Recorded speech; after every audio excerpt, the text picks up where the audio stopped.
فوربك لنسألنهم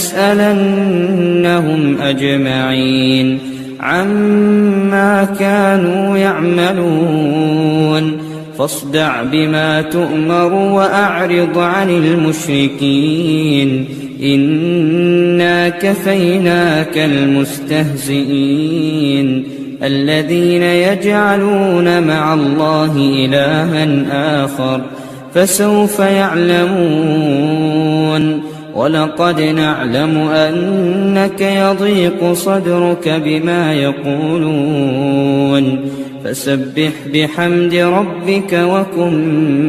من الساجدين واعبد ربك حتى يأتيك اليقين.